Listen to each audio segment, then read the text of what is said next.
स्वागत आहे माझ्या YouTube चॅनलमध्ये। तर आजच्या व्हिडिओमध्ये आपण बॅकनेकवरती फ्रिलपासून खूप सुंदर अशी डिझाइन बनवणार आहोत। तर हा व्हिडिओ तुम्ही स्किप न करता शेवटपर्यंत नक्की बघा, जेणेकरून तुमच्या लक्षात येईल ही डिझाइन कशा पद्धतीने बनवायची आहे। तर हे बघा, इथे मी बॅकनेक कट करून घेतलेला आहे, तर त्याची मी तुम्हाला मेजरमेंट सांगते। तर हे बघा, याची उंची होती 13, तर त्यामध्ये 1 इंच ॲड केलेला आहे आणि 14 ला मार्किंग करून तो कट करून घेतलेला आहे बॅकनेक। ओके, तर हा 26 साइजचा बॅकनेक आहे, तर त्याचा 14 भाग किती होतो मग 6.5 आणि त्यामध्ये 1.5 इंच, तर असं टोटल 8 ला मार्किंग करून घेतलेली आहे। 6.5 हा 26 चा 14 भाग आहे आणि पुढे 1.5 इंच मार्जिन आहे। ओके, तर याचा मोंढा घेतलेला आहे 5.5 चा आणि असं तिरक 1.5 इंच घेऊन त्याला मोंढ्याचा शेप दिलेला आहे। तर इथे शोल्डर घेतलेला आहे 2.5, ते गळारुंदी घेतलेली आहे 2.5 ची आणि शोल्डर घेतलेला आहे 3 च। इथे गळा उंची होती 9 ची, तर त्यामध्ये अर्धा इंच असं टोटल 9.5 ला मार्किंग करून तसा गळा मी ड्रॉ करून घेतलेला आहे। ओके, तर हे बघा, मी बॅकनेक सरळ ब्लाउज पीस वरती ठेवून घेतलेला आहे आणि त्याला आता टाचण्या लावून व्यवस्थित लॉक करून घेते, जेणेकरून तो शिवताना हलणार नाही। आणि हा सुलसुळा पीस आहे, त्यामुळे मी जास्त पिना लावून घेतलेल्या आहेत। तर हे बघा, इथे 1/2 इंच मार्जिन ठेवत त्याला व्यवस्थित शिलाई देऊन घ्यायची आहे। ओके, तर हे बघा, अशा पद्धतीने व्यवस्थित हळूवारपणे शिलाई द्यायची आहे। जिथे कोना आहे तिथे सुई खाली ठेवून घ्यायची आहे आणि मग अशा पद्धतीने ब्लाउज पीस फिरवून शिलाई देऊन घ्यायची आहे। प्रत्येक कोण्याच्या ठिकाणी सुई खाली ठेवायची आहे आणि मग पुढे कंटिन्यू करायचं आहे। ओके, तर लगेचच आपण कमरेच्या साइडने पण टिप देऊन घेऊया, जेणेकरून आपल्याला कमरपट्टी लावायचा वेळ वाचेल। ओके, तर हे बघा, खालच्या साइडने व्यवस्थित 1/2 इंच मार्जिन ठेवत सरळ शिलाई देऊन घ्यायची आहे, जेणेकरून कमरेचा भाग खालीवर होणार नाही। ओके, तर हे बघा, इथे सरळ व्यवस्थित सारखी मार्जिन पकडत शिलाई देऊन घ्यायची आहे। मी इथे पिना रिमूव्ह केल्यात, तर आता आपण एक्स्ट्राचं कापड कट करून घेऊयात, कमरेच्या साइडचं पण आणि गळ्याच्या साइडचं पण। आणि कट करताना अस्तरच्या कापडाला कट लागू नाही द्यायचा। ओके, तर हे बघा, इथे एक्स्ट्राचं कापड कट करून झालेलं आहे। तर गळ्याला आपण छोटे छोटे कट्स देऊन घेऊयात, जेणेकरून तो व्यवस्थित पलटी होईल, आहे तसाच आकार त्याचा रेडी होईल। ओके, तर हे बघा, सगळ्या ठिकाणी मी कट्स देऊन घेतलेले आहेत। तर याला अशा पद्धतीने सरळ करून घ्यायचं आहे आणि व्यवस्थित प्रेस करून आहे तसा आकार गळ्याचा काढून घ्यायचा आहे आणि मग त्यावरती आपण शिलाई देऊन घेणार आहोत। ओके, तर हे बघा, अशा पद्धतीने पकडून व्यवस्थित शिलाई देऊन घ्यायची आहे। अस्तरचं कापड बाहेर दिसू नाही द्यायचं आणि ब्लाउज पीसचं पण कापड गोळा होऊ द्यायचं नाहीये। ओके, आणि जिथे कोना आहे ना तिथे सुई खाली ठेवायची आहे आणि मग पुढे टिप कंटिन्यू करायची आहे। ओके, तर हे बघा, इथे पण सुई खाली ठेवायची आणि मग अशा पद्धतीने फिरवून पुढे टिप कंटिन्यू करायची आहे। ओके, जेणेकरून आपल्या गळ्याचा आकार आहे तसाच येतो, जे कोणी आहेत ते व्यवस्थित रेडी होतात। तर हे बघा, किती मस्त आलेला आहे आकार। अशाच पद्धतीने आपण खालच्याही साइडने टिप देऊन घेऊयात, कमरेच्या साइडने।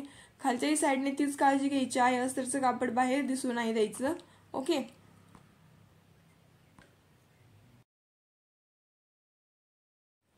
हे बघा, यानंतर आपण साइडचे पार्ट पण व्यवस्थित लॉक करून घेऊयात, जेणेकरून शिवताना ते व्यवस्थित राहतील, हलणार नाही। तर हे बघा, इथे 1 लाईन एवढीच मार्जिन ठेवत ते लॉक करून घ्यायचे आहेत व्यवस्थित आणि 1 लाईन एवढी मार्जिन ठेवल्यामुळे ते व्यवस्थित लॉक होतात, जे धागे दोरे आहेत ना ते निघत नाहीत, त्यामुळे 1 लाईन एवढीच मार्जिन ठेवायची आहे।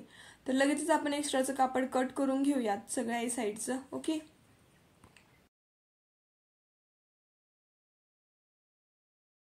तर हे बघा, आपला बॅकनेक व्यवस्थित रेडी झालेला आहे, समोरच्या साइडने पण आणि आतमधल्या साइडने पण। तर यावरती आता आपण टक्स टाकून घेणार आहोत।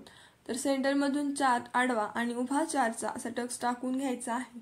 हे बघा, अशा पद्धतीने माप घेऊन लाईन ड्रॉ करायची आहे आणि मग याला मधून अशा पद्धतीने फोल्ड करून यावरती खालच्या साइडने अर्धा इंच एवढं माप घेत वरच्या साइडने तिरकी करत टिप देऊन घ्यायची आहे, व्यवस्थित टक्स येतो तसा। तर हे बघा, अशा पद्धतीने दुसराही टक्स त्याच पद्धतीने टाकून घ्यायचा आहे आणि डबल टिप देऊन लॉक करायचा आहे। तर हे बघा, इथे आपले टक्स टाकून झालेले आहे। यानंतर आपण यावरती जी फ्रिलची डिझाइन बनवणार आहोत, तर त्यासाठी पट्टी रेडी करून घेणार आहोत। तर इकडच्या साइडने अगोदर आपण लेस लावणार आहोत आणि मग अशा पद्धतीने फ्रिलची डिझाइन करणार आहोत। ओके, तर यावरती आता आपण जी फ्रिल बनवणार आहोत त्यासाठी जी लागणारी पट्टी बनवायची आहे ना ती बनवून घेऊयात। तर हे बघा, ती साइडच्याच कापडातली आहे। तर हे बघा, अशा पद्धतीची 3.5 इंचाची आहे। तर अशा मी 2 पट्ट्या कट करून घेतलेल्या आहेत, तर त्या आपण जॉईन करून घेणार आहोत।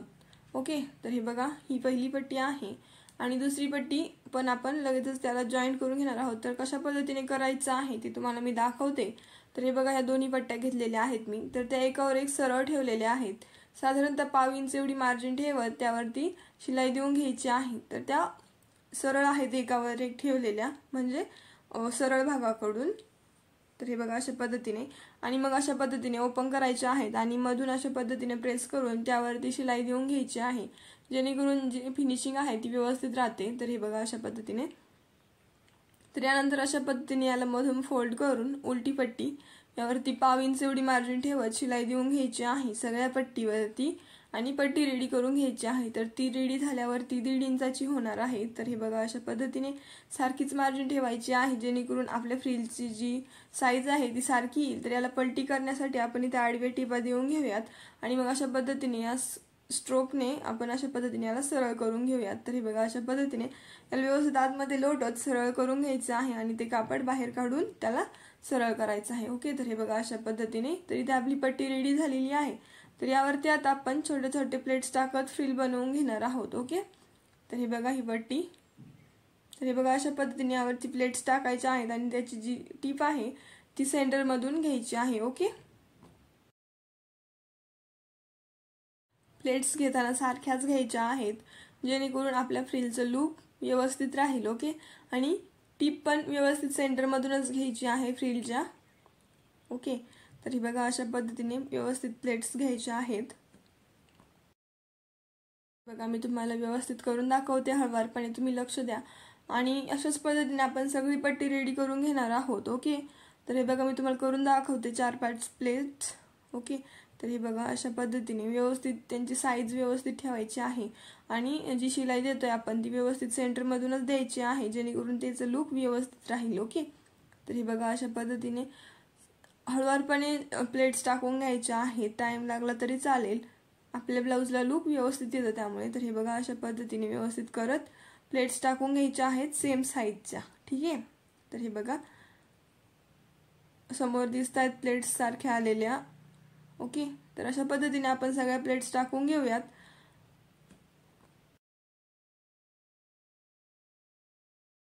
तर हे बघा इथे मी सगळ्या प्लेट्स बनवून घेतलेल्या आहेत। तर याच्या सेंटर मधून मी शिलाई देऊन घेत आहे, थोडंसं एक्स्ट्राचं कापड ठेवते, जेणेकरून आपण ते मोंढ्यातून लावणार आहे तेव्हा मग स्लीव्ज लावताना जाड व्हायला नको यासाठी। तर हे बघा आपली व्यवस्थित फ्रिल रेडी झालेली आहे समोरच्या साईडने, आणि मागच्या पण साईडने व्यवस्थित रेडी झालेली आहे। तर ती आपण आता लावून घेणार आहोत। तर त्याआधी आपण यावरती लेस लावून घेऊया, जेणेकरून आपल्या ब्लाऊजचं फिनिशिंग व्यवस्थित राहील। तर लेस लावण्यासाठी आपण ही बघा अशा पद्धतीची लेस घेतलेली आहे, दोन्ही साईडनी लावणार आहोत ती। तर त्यासाठी गोल्डन दोऱ्याचा यूज करायचा आहे, जेणेकरून लेसची फिनिशिंग व्यवस्थित राहते। तर हे बघा इथे मी गोल्डन दोरा ओवून घेत आहे, जेणेकरून आपण जी लेस लावणार आहोत त्यावरती जर विदाऊट लावला तर तो व्यवस्थित दिसत नाही। तर हे बघा इथे मी गोल्डन दोरा लावून घेतलेला आहे। तर आता आपण लेस लावून घेणार आहोत। तर हे बघा अशा पद्धतीने लेस ठेवायची आहे यावरती, आणि मग त्यावरती अगोदर गळ्याच्या साईडने शिलाई द्यायची आहे, आणि मग डबल टिप देऊन घ्यायची आहे। ओके, तर लेस इथपर्यंतच लावायची आहे, जो कोना आहे ना त्याच्यापासून अर्धा इंच खाली, आणि मग डबल टिप देऊन घ्यायची आहे एक्स्ट्राची लेस कट करून। अर्धा इंच खाली यासाठी ठेवली आहे, ती फ्रिल खाली लॉक होईल यासाठी। ओके, तर हे बघा इथे एक लेस लावून झाली आहे, तर दुसरी पण आपण तशाच पद्धतीने लावणार आहोत। तर दोन्ही साईडचे जे आकार आहेत ते सेम आले पाहिजेत। ओके, तर त्यासाठी मी ती खालून लावायला चालू करत आहे, आणि गळ्याच्या साईडने शिलाई देत आहे, आणि मग त्यानंतर डबल टिप देऊन त्याला लॉक करून घ्यायचं आहे। तर अर्धा इंच एक्स्ट्रा ठेवलेला आहे जे कोणे आहेत त्याच्या खाली। ओके, तर हे बघा इथे लेस लावून झाली आहे। तर यावरती आता आपण फ्रिल लावणार आहोत। ओके, तर हे बघा ती अशा पद्धतीने ठेवायची आहे मोंढ्यातून, आणि मध्ये जो कोना आहे तिथे आपण प्लेट्स टाकून घेणार आहोत। तर हे बघा अशा पद्धतीने सरळ ठेवायचे आहे, आणि इथे मध्ये जो आहे ना तिथे अशा पद्धतीने छोटासा कोना टाकून समोर कंटिन्यू करायची आहे लेस लावायला, जेणेकरून आपल्या गळ्याचा आकार आहे तसाच येईल। ओके, तर हे बघा इथे मार्किंग करून घेऊयात आपण। तर हे बघा अशा पद्धतीने यावरती आपण लावून घेणार आहोत, आणि जी एक्स्ट्राची लेस आहे ती खाली हाईड होणार आहे फ्रिलच्या। तर एक्स्ट्राचं कापड जे आहे ते मी कट केलंय, जास्त जाड व्हायला नको यासाठी। तर हे बघा अशा पद्धतीने मधूनच त्यावरती शिलाई देऊन घ्यायची आहे, आणि व्यवस्थित ती फ्रिल त्यावरती लॉक करून घ्यायची आहे, आणि जिथे कोना आहे ना तिथे छोटीशी प्लेट्स टाकून समोर कंटिन्यू करायची आहे ती फ्रिल लावायला। ओके,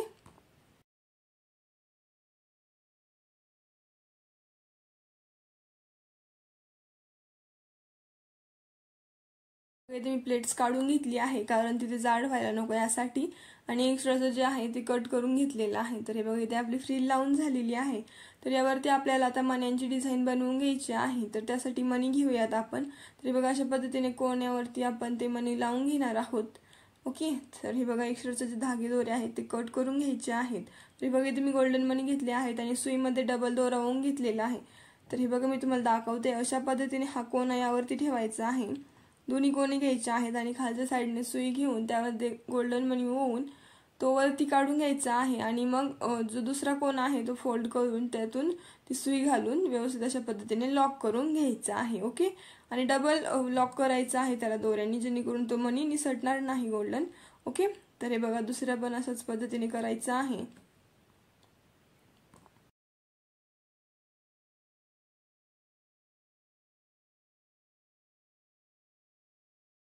अशाच पद्धतीने सगळे मनी मी इथे लावून घेतलेले आहेत.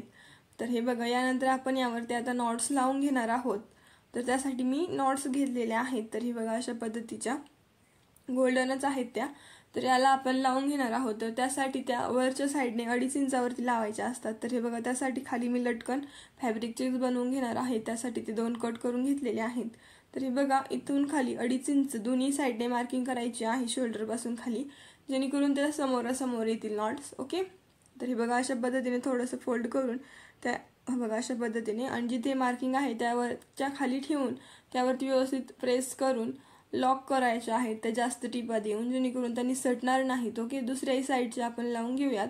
तर हे बघा अशा पद्धतीने थोडंसं फोल्ड करून जिथे मार्किंग केली आहे त्याच्या खाली ठेवून व्यवस्थित लॉक करून घ्यायचे आहेत आणि याचं आपण सेंटर काढून कट करून घेणार आहोत आणि त्याला आता फॅब्रिकचे लटकन आपण बनवून घेणार आहोत. तर हे बघा इथे मी फॅब्रिक कट करून घेतलेलं आहे. तर हे 4x4चं आहे. तर हे बघा अशा पद्धतीने कोण्यावर कोना ठेवून इथे नॉट ठेवून यावरती तिरकी टिप देऊन आपण लटकन बनवून घेणार आहोत. तर हे बघा अशा पद्धतीने व्यवस्थित अगोदर लॉक करून घ्यायचं आहे आणि मग तिरकी टिप घ्यायची आहे.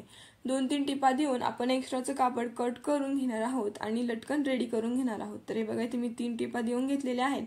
तर एक्स्ट्राचं कापड आता आपण कट करून घेऊयात आणि हे बघा अशा पद्धतीने याला सरळ करून घ्यायचं आहे. दुसरंही लटकन आपण त्याच पद्धतीने बनवून घेऊया. ओके,